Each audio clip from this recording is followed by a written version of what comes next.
Podemos dizer que um marcador genético é um primer? Então, não podemos dizer que o marcador genético é um primer.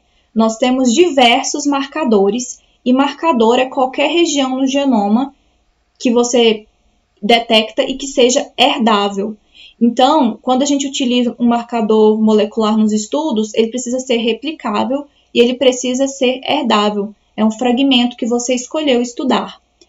Há diversos tipos de marcadores moleculares como ferramentas para estudo, como, por exemplo, os microsatélites, que são marcadores codominantes, ou seja, você consegue identificar 2 alelos para um determinado indivíduo e por isso são maravilhosos para a gente poder calcular os heterozigotos, a diversidade genética e tudo mais, tá?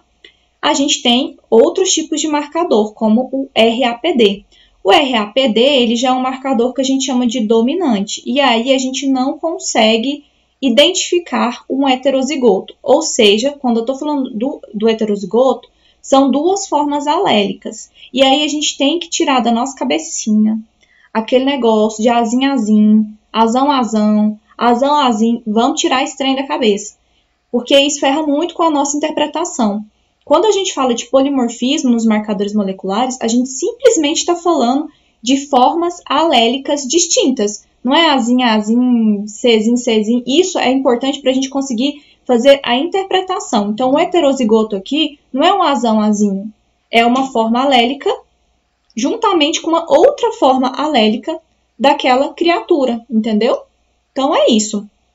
Então, o que acontece?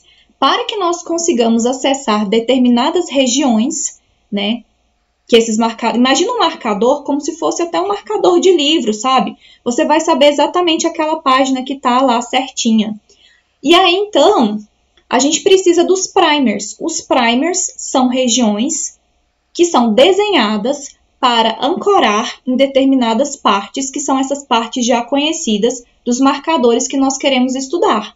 Então, esses primers, eu espero que eles amplifiquem para todos os indivíduos de uma espécie. Então, o que acontece? Esse primer, ele é desenhado para complementar com a fita bem no comecinho ali, da região que você quer criar cópias, e aí ele vai ancorar. Uma vez que ele ancorou, ele vai começar o processo de amplificação, se for um microsatélite, por exemplo, via PCR, e aí, beleza, ele tem que terminar. Aí a gente tem um outro primer que vai fechar aqui, e a gente vai ter, então, essas cópias destas fitas amplificadas. Então, o primer, ele é uma ferramenta, a gente também chama ele de iniciador. Iniciador por quê? Porque ele vai começar o processo, por isso, danadinho. E você, que é um entendedor, uma entendedora, maravilhosos, maravilhindos, não vão falar mais temperatura de anelamento. Por favor, já falei isso. Vocês não vão falar mais, porque vocês são divos lindos. Vocês vão falar temperatura de pareamento, que a gente escuta muito falar assim.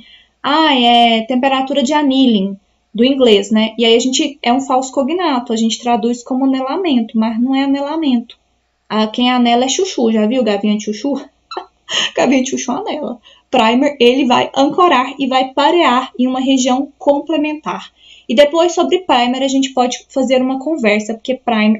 nós vamos fazer uma conversa semana que vem sobre primers, porque primers importam muito.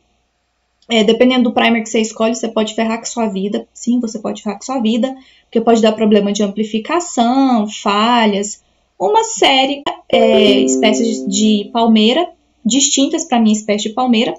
E também fiz para sequências. Eu peguei primers de sequências de coco e transferi para minha espécie de palmeira. Então, isso poupa muito tempo e muito dinheiro, beleza?